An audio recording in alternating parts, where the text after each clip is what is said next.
the skies over Ontario changed dramatically. What had been a sunny, cloudy afternoon slowly turned dark and tense. Around 7 p.m. local time, a low-pressure system from the United States Midwest moved northeast and collided with a warm, moist air mass lingering over southern Ontario. The confluence of these two systems created extreme atmospheric instability, triggering the formation of a powerful convective cell that quickly developed into a supercell-type thunderstorm. In less than 2 hours, the storm swept across the metropolitan areas of Toronto, Mississauga, Brampton, and Scarborough. Lightning struck more than 1,200 times in 6 hours, creating blinding flashes and thunderous sounds that rattled windows. Heavy rain fell, reaching 50 millimeters in some spots, while strong winds gusting up to 90 kilometers per hour knocked down trees, power lines, and damaged roofs. In Vaughan and Richmond Hill, hailstones measuring up to 2 centimeters were reported, damaging vehicles and shop windows. Pearson International Airport delayed more than 30 flights due to lightning activity near the runways. Highways 401 and 407 experienced severe congestion due to standing water and minor accidents. Several stores in Scarborough and Etobicoke experienced severe leaks, while residents in Oshawa reported trees falling on private vehicles. More than 18,000 homes and businesses experienced power outages, forcing residents to use candles and flashlights to survive the dark and uncertain night. According to Environment Canada, daytime temperatures reaching 25 degrees Celsius with a humidex of around 30 degrees Celsius created ideal conditions for thunderstorms. High dew points and a layer of cold air aloft amplified the explosive power of the atmosphere. Climate experts from the University of Waterloo called the storm a reflection of an increasingly uncertain climate future, where extreme weather is no longer limited to a specific season. While Ontario grappled with the thunderstorm, other regions of the world were facing similar extreme weather. In the United States, a snowstorm predicted to be the strongest in a decade began approaching the central and eastern parts of the country. According to reports cited by NOAA, this storm will bring heavy snowfall, dangerous icing, and severe thunderstorms, threatening more than 62 million residents across 12 states. A state of emergency has been declared in Washington, D.C., and store shelves are emptying as residents prepare for the storm. The thunderstorm in Ontario is more than just a meteorological phenomenon.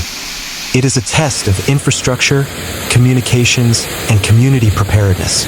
Within hours, systemic weaknesses were exposed. Reliance on unreliable electricity, the lack of local early warning systems, and urban vulnerability due to drainage systems unable to accommodate extreme rainfall. Environmental organizations are calling for increased investment in green infrastructure, such as catchment gardens and green roofs, to mitigate the impact of urban flooding. The Ontario provincial government has announced an evaluation of the city's early warning and drainage systems. Residents are being urged to stock up on flashlights and spare batteries, follow official weather and emergency accounts on social media, and avoid traveling during storm warnings. This thunderstorm is not just a weather event. It is also a narrative about humanity's relationship with nature. It reminds us that beneath the technology and concrete of our cities, we remain dependent on the delicate balance of the atmosphere. The thunderous sky that night seemed to say, "The seasons have changed, and we must prepare to face a changing world." The thunderstorm that struck Ontario was not simply an extreme weather event, but a stark warning from nature. Within hours, the sky transformed into an atmospheric battlefield. Lightning struck more than 1,000 times, torrential rain fell up to 50 millimeters, and high winds destroyed vital infrastructure. Thousands of homes lost power, roads were paralyzed, and community life came to a standstill. This storm demonstrated the vulnerability of urban systems to unpredictable natural forces. Meteorologically, the storm was triggered by the meeting of a warm, humid air mass with a low-pressure system from the west. The resulting atmospheric instability produced an intense supercell-type thunderstorm, a phenomenon increasingly common in the era of climate change. High temperatures and extreme humidity in early autumn were catalysts that amplified the atmospheric explosive force. However, this storm was more than just data and statistics. It reflected systemic vulnerabilities, inadequate drainage, patchy early warning systems, and communities' reliance on fragile infrastructure. The long-term impacts of this event will be felt across multiple sectors.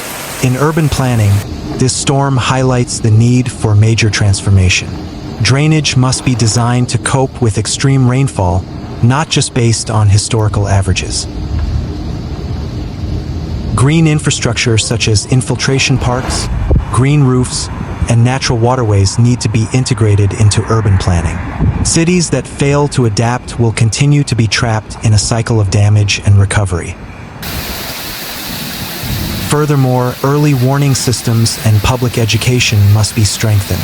The government needs to develop local, real-time warning systems and ensure that the public understands storm safety protocols. Ignorance is as great a risk as the storm itself. Extreme weather also has a direct impact on physical and mental health. Power outages, flooding, and social isolation can trigger stress, sleep disturbances, and anxiety. Health systems need to be prepared for a surge in post-disaster cases. Ecologically, more intense thunderstorms can worsen air quality. Lightning strikes produce nitrogen oxide, a gas that contributes to air pollution and tropospheric ozone formation. In the long term, increased thunderstorms can accelerate climate change and worsen environmental conditions. In remote areas, thunderstorms also increase the risk of forest fires. The climate crisis has shown that lightning strikes are now a major trigger for large fires, impacting air quality, public health, and the threat of post-fire flooding. The thunderstorm in Ontario is just one chapter in a global narrative. In India, lightning strikes kill dozens of people in a single day. In Iraq, sandstorms cause thousands of cases of respiratory problems.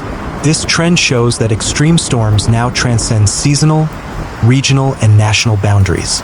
The world is changing, and storms are nature's most vocal language. This thunderstorm was a shocking event, but also an eye-opener.